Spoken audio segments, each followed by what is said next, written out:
مگر Saint Patrick میں بڑا اچھا وقت گزرا، وہاں پر بڑی اچھی اسکولنگ ہوئی، اور مجھے موقع یہ بھی ملا، وہاں ہمارا جو اسکول کا میگزین ہوتا تھا سینٹ پیٹس کالنگ، اس کا میں ایڈیٹر بنایا گیا تھا.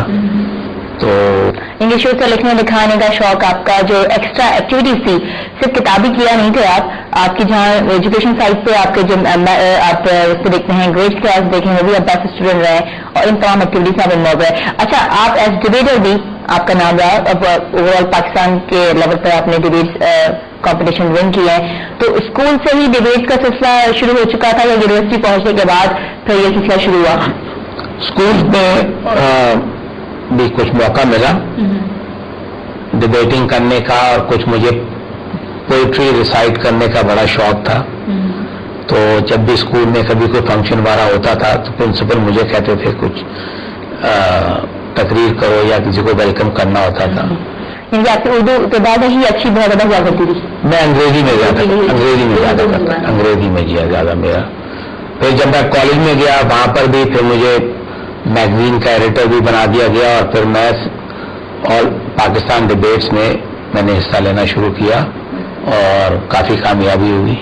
کچھ پڑھائی کے حوالے ساتھ ساتھ پڑھائی سے ہٹ کا ایکٹیویٹی ہوتی ہے، کچھ ہلا گلا کچھ ایکٹیویٹی ساتھ کچھ مومنٹ یاد ہے کوئی اس حوالے سے کہ جب ینگ گیدرنگ ہوتی ہے تو اب اسپیشلی جو ڈبیٹر ہو، جو بولنے کا فن جانتا ہو، جب دوستوں کی گیدرنگ ہو تو پھر تو بحث واضح خود رہتا ہے؟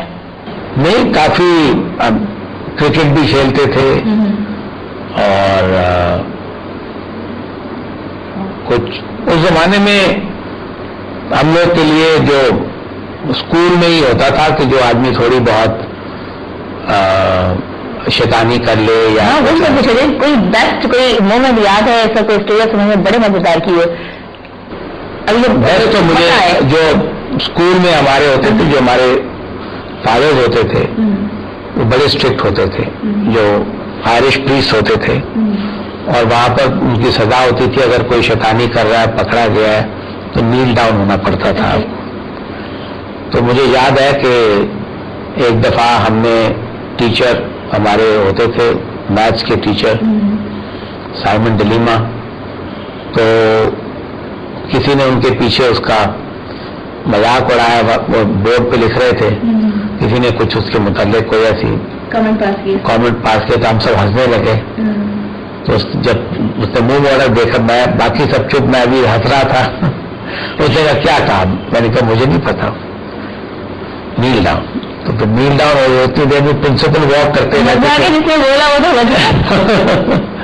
کہا بتاؤ مجھے. میں نے کہا مجھے نہیں پتا، کسی نے کچھ پیچھے سے کہا تھا، مجھے نہیں پتا کس نے کہا.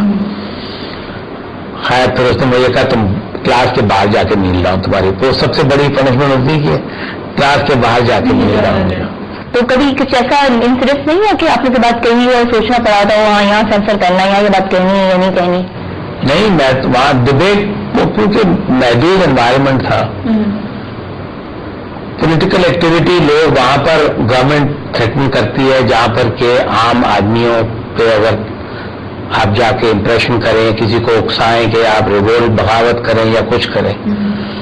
مگر ایک یونیورسٹی کے انوائرمنٹ میں آپ آپس میں ڈبیٹ کر رہے ہیں یا کچھ خیال کا ادارات کر رہے ہیں، تو اس کے اوپر اس وقت تو، اور میرے خیال میں آج کل بھی کوئی گورنمنٹ کی، یہ تو ایک کمیونسٹ سوسائٹی میں ہوتا ہے جہاں پر کہ ایک ایک آدمی کو اور ایک ایک اوپینین میکر کو واچ کیا جاتا ہے، مگر اتنا خراب ماحول اتنا نہیں تھا. چلیں مزید کنٹینیو کریں گے ڈسکشن، کچھ پروفیشنل لائف کے حوالے سے کچھ پرسنل لائف کے حوالے سے بھی بات چیت رہے گی. خاص کر کینٹین کا زمانہ یاد کرتے ہیں، یونیورسٹی میں سب سے بہترین جگہ کینٹین یا لائبریری، آپ کے لیے کون سی جگہ تھی یہ ہم جانتے ہیں. اس بریک کے بعد کنٹینیو کریں گے اپنی ڈسکشن کا، ہمارے ساتھ رہیے گا.